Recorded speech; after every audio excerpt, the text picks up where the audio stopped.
Bienvenidos a la serie de podcast de formación del programa Aula para accionistas de CaixaBank.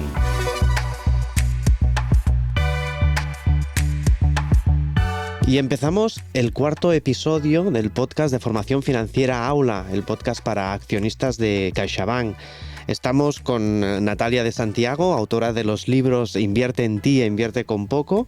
Bienvenida, Natalia. Muchas gracias, Josep. Un placer tenerte aquí con nosotros hoy otra vez. Soy Josep Lop, responsable del programa de formación para accionistas en CaixaBank. Empezamos.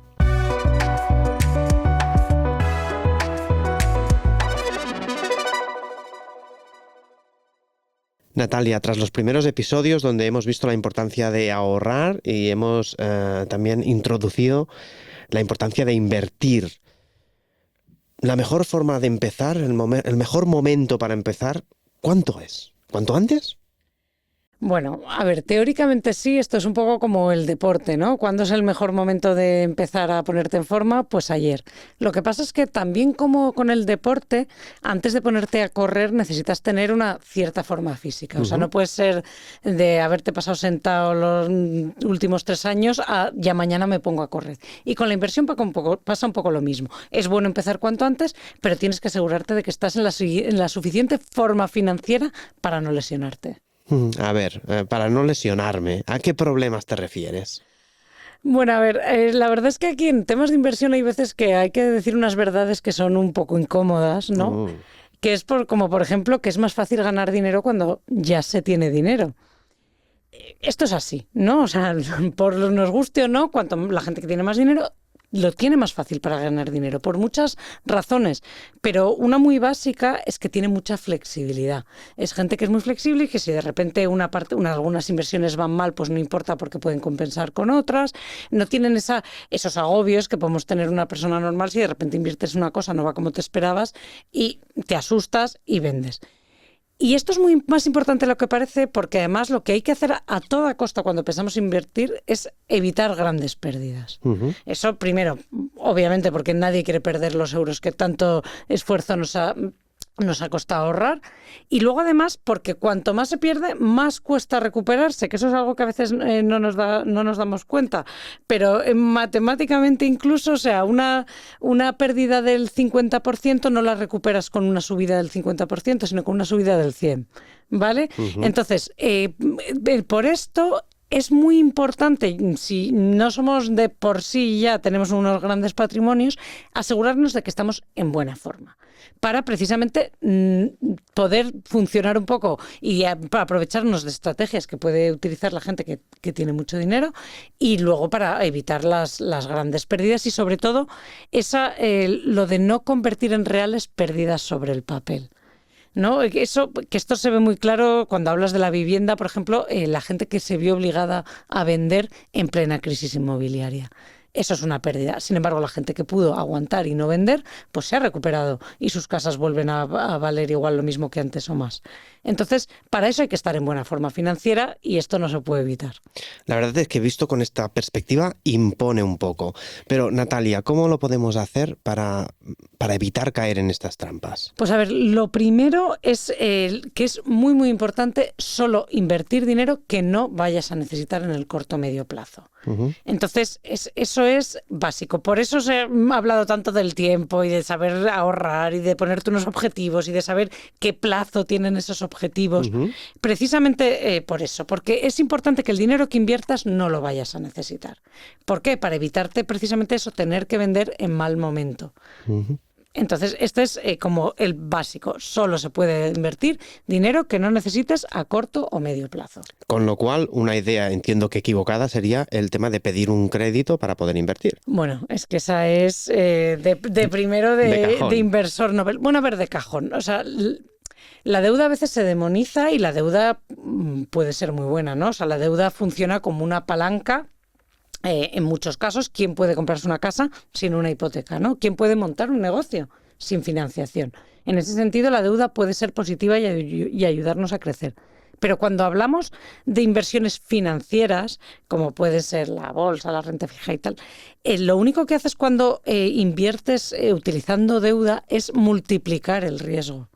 Es decir, igual puedes utilizarlo un poco de palanca hacia arriba, pero sobre todo lo puedes utilizar de palanca hacia abajo. Y como hemos dicho que nuestro objetivo principal tiene que ser evitar grandes pérdidas, porque es muy difícil recuperarse, la deuda te puede multiplicar la pérdida, con lo cual es peligrosísimo invertir en inversiones financieras con deuda. Que no quiere decir que la deuda en sí sea mala, pero con la deuda yo siempre la comparo con los champiñones, la hay buena y venenosa, ¿no? Esto es lo mismo. Pues la deuda venenosa, buena, mala y venenosa, hay que intentar, la deuda muy peligrosa, hay que intentar evitarla, y lanzarse a los mercados a crédito es muy, muy peligroso.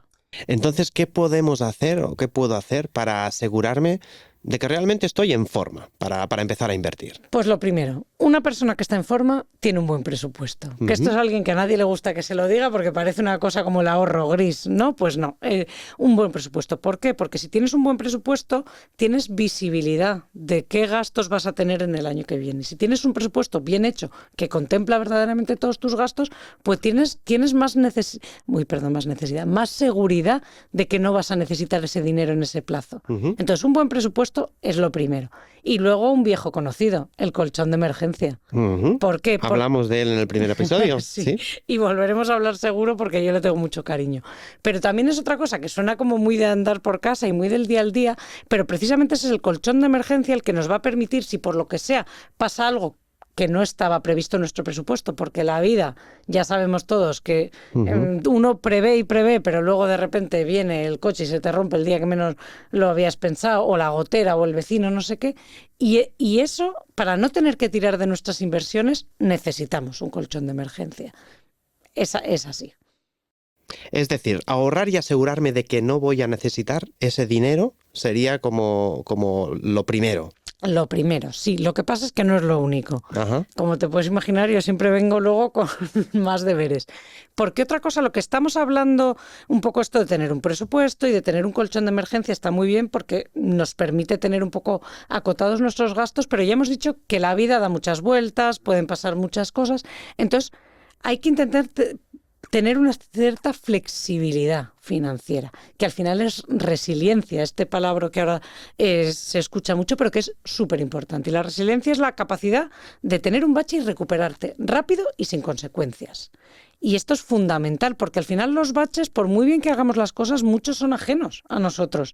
O sea, no los vamos a poder evitar por mucho que nosotros hagamos los deberes al pie de la letra. Entonces hay que ser resiliente. Y para ser resiliente hay que ser flexible.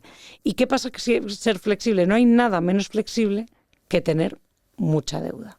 ¿Por qué? Porque uno no puede, eso lo sabemos todos, la cuota de la hipoteca es sagrada, no se puede dejar de pagar una hipoteca, no se puede dejar de pagar una deuda. Entonces, ¿qué pasa? Que si tú tienes un nivel de deuda muy elevado, no eres flexible, porque a nada que te bajen los ingresos, corres el riesgo de no poder hacer frente a tu deuda, que es una cosa que luego entra bola de nieve, se te acumulan los intereses de demora, las penalizaciones, y eso es muy peligroso. Entonces hay que tener un nivel de deuda adecuado que está en torno a un 40%.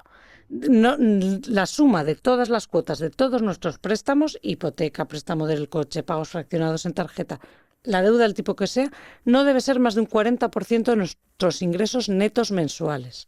Porque si no, si estamos por encima, somos poco flexibles, no somos resilientes. Y si estamos pensando en invertir encima y decimos que no queremos tener líos, no queremos tener sustos, esto es importante.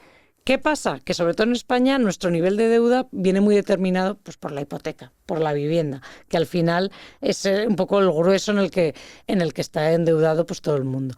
Y en este sentido, la hipoteca no debería comerse todo ese 40%, porque pues ¿quién no tiene que financiar un coche? Hay muy poca gente que se pueda comprar un coche al contado. Hay otro tipo de deudas que te van a surgir a lo largo del tiempo y que también vas a tener que fraccionar o financiar en algún momento. Entonces, todos tus gastos en vivienda, y esto incluye también el alquiler, ahora explicaré por qué, no deberían superar 1/3 de tus ingresos netos, es decir, el 33% de tus ingresos. ¿Por qué? Porque la vivienda habitual, tanto si es en alquiler como en compra, es algo que es cero flexible.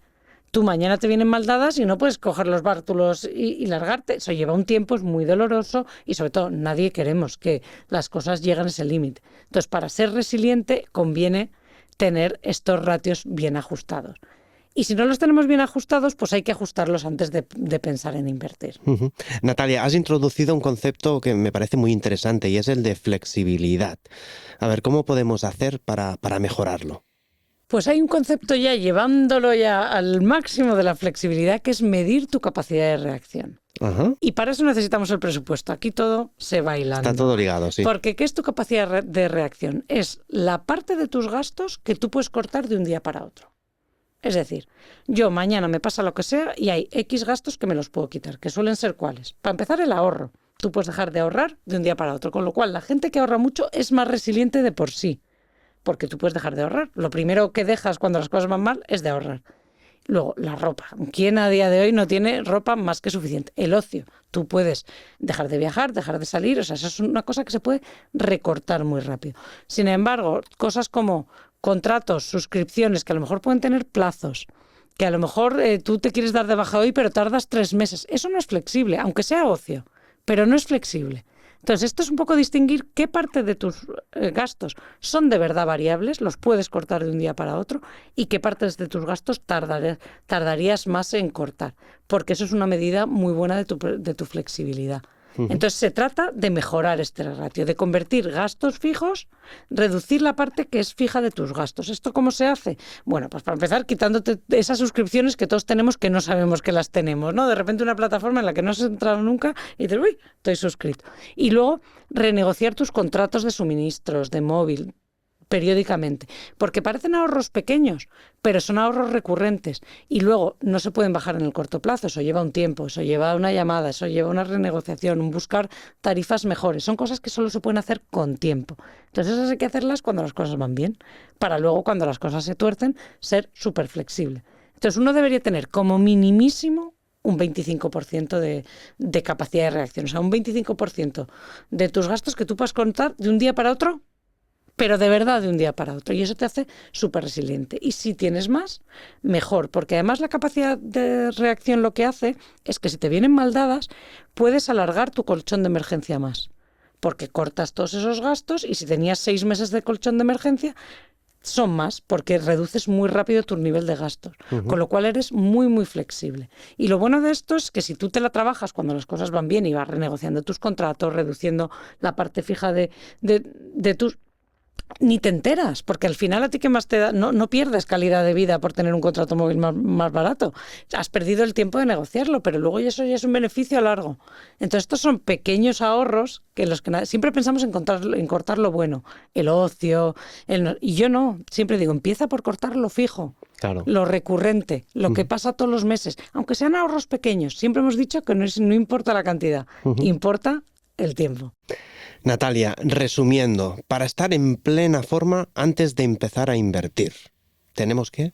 Tener un buen presupuesto, saber cuáles van a ser más o menos nuestros gastos el año que viene. Tener un colchón de emergencia adecuado y de lo ideal son 6 meses de ingresos netos.